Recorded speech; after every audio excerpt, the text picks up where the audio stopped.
Have you ever stumbled upon a hidden corner of the internet that made your heart race and your palms sweat? This is the true story of a game that began on the dark web and changed everything. I never considered myself a thrill seeker. By day, I was just an ordinary guy juggling a 9-to-5 job and a quiet apartment in a small American town. But one sleepless night, curiosity led me down a rabbit hole I would soon regret. It all started when I overheard whispers about a mysterious hidden game circulating on obscure online forums, a game so realistic it blurred the lines between digital dare and real-life consequences. Using a VPN and logging onto the Tor network out of a mix of skepticism and intrigue, I began my search. After hours of navigating dank forums and dodging spam links, I found it, a thread titled "Simply Enter If You Dare." The post was minimalistic, no flashy graphics or grandiose promises. Instead, it read like a cryptic invitation. Do you have what it takes to face your past? Complete the challenges, uncover the truth, and your future will be rewritten. I couldn't resist. With a shaky click, I accepted the challenge. The first task was innocuous enough. I received an encrypted message instructing me to visit an abandoned building on the outskirts of town, a structure I'd passed many times but never really noticed. The directions were detailed, almost too precise, as if someone had meticulously planned every step. As I stood outside the decaying facade that night, my heart pounded in sync with the distant hum of traffic. Inside, the building reeked of damp and decay. Hidden in a dusty corner, taped to a rusted door, I found a folded note. It read, "Your journey has just begun. Look closer at what you think you know." Returning home, I couldn't shake off the feeling that I was being watched. My computer screen blinked with a new message, a video file titled "Simply Memory." With trepidation, I opened it.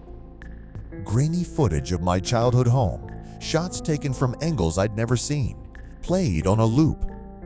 The voice in the video was eerily calm, as it recited details about a day I'd long buried in my memory, a day of loss and regret. The realization hit me like a freight train. The game knew things about me that only I could remember. Over the next several days, the challenges grew progressively invasive. A message directed me to a forgotten email account, one I'd abandoned years ago.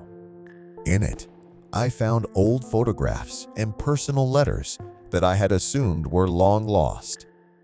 Each task forced me to confront parts of my past memories I had locked away in the hopes of moving on. There was no supernatural force at play, only the cold, calculated presence of someone who knew my life in intimate detail. My nights became restless. The game's digital presence seeped into every aspect of my life. Anonymous emails, cryptic texts, even a phone call with nothing but heavy breathing on the other end, all contributed to an ever-growing sense of dread. I tried to disconnect, to shut out the virtual menace, but it was as if the game had embedded itself into my very identity. I reached out to a few online communities, hoping someone had experienced the same nightmare. Most dismissed it as a hoax or a social experiment gone wrong. One forum user claimed the game was a form of digital therapy designed to force people to confront their hidden truths. I wasn't convinced. The detailed knowledge of my past, the unsettling accuracy of the challenges, it felt less like therapy and more like an elaborate trap. Then came the challenge that shook me to my core. The instructions were chilling in their simplicity. Meet your past at the place where it all began. I knew exactly where that was, the small park where, years ago, I had lost someone dear in a hit-and-run accident. That night, I arrived at the park, the cool autumn wind carrying whispers of memories best left forgotten.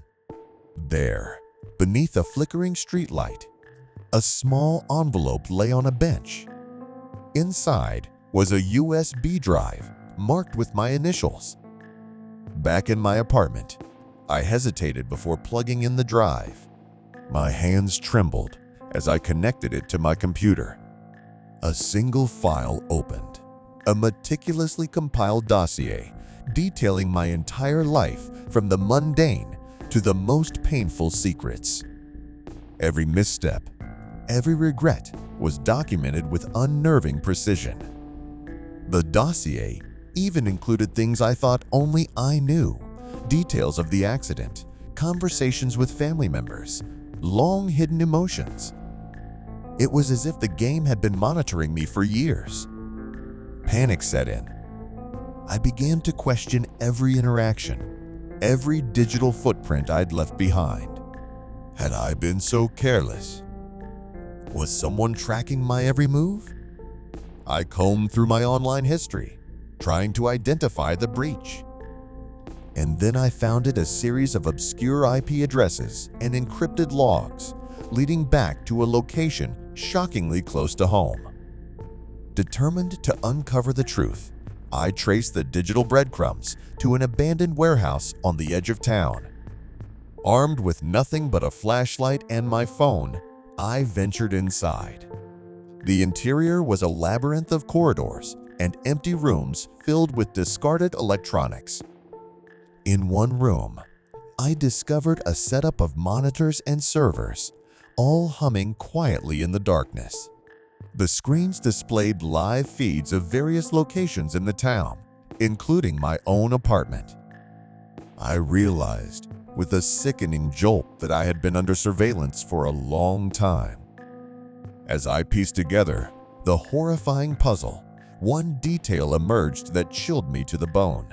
The main hub's terminal had a single username logged in a name I recognized all too well, the LAX. I stared at the screen, heart pounding, as I scrolled through files that contained every bit of my personal data, meticulously organized like pages in a diary.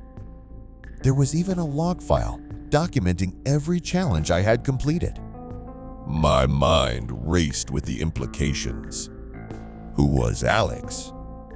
It couldn't be a stranger. In a frantic moment of clarity, I recalled that my best friend from college, someone I hadn't spoken to in years, was named Alex. We had lost touch after a falling out, and I had assumed he'd moved on with his life. But here, in this grim warehouse, was digital evidence linking him directly to the game. It was as if he had been watching me, orchestrating this elaborate series of events to force me to relive my past mistakes. The betrayal was overwhelming. Before I could fully process the revelation, footsteps echoed in the distance. I quickly disconnected the drive and tried to make my escape. In the dim light of the warehouse corridor, I could see a figure approaching. I ducked behind a stack of old crates, heart hammering in my chest. The figure stopped near the monitors and began typing rapidly. I listened in horror as muffled voices filled the room, conversations about retribution, about using personal histories as weapons, about the inevitability of facing one's demons. The truth finally settled in. Alex had not only created the game, he had used it as a tool of revenge. Years ago, I had inadvertently exposed a secret of his that ruined a significant part of his life. Now, with painstaking precision, he had constructed a psychological labyrinth to force me into confronting every painful memory. The game wasn't just a random challenge on the dark web. It was a calculated act of personal vendetta. In that frozen moment, the warehouse door creaked open. I braced for the worst. But instead of a violent confrontation, a familiar, trembling voice spoke my name from behind the screen. "I'm sorry," it whispered. The figure, a gaunt, remorseful Alex, stepped forward. His eyes were red from crying, his hands shaking. "I never meant for it to go this far. I wanted you to see the truth, to face what you'd been avoiding. I thought if I made you confront your past, you'd be free. But I lost control." The twist was more than a revelation. It was a complete inversion of my understanding of our past. His plan, twisted as it was, had been driven by a desperate need for retribution and redemption. Yet, in exposing my vulnerabilities, he had also exposed his own. I felt a mix of anger, pity, and profound sadness. The realization that our shared history had led to this horrific confrontation left me reeling. I managed to leave the warehouse that night, my mind a turbulent mess of emotions and unanswered questions. The game had ended, but its scars would linger. As I sat alone in my apartment, still shaking from the encounter, I couldn't help but reflect on the chilling power of secrets and the dark web's ability to reveal them. Technology had bridged the gap between digital anonymity and personal vendetta in a way I never could have imagined. Before I sign off, if this story sent chills down your spine or made you question what lurks in the corners of your digital life, please hit that like button and subscribe for more real-life tales that blur the line between the virtual and the visceral.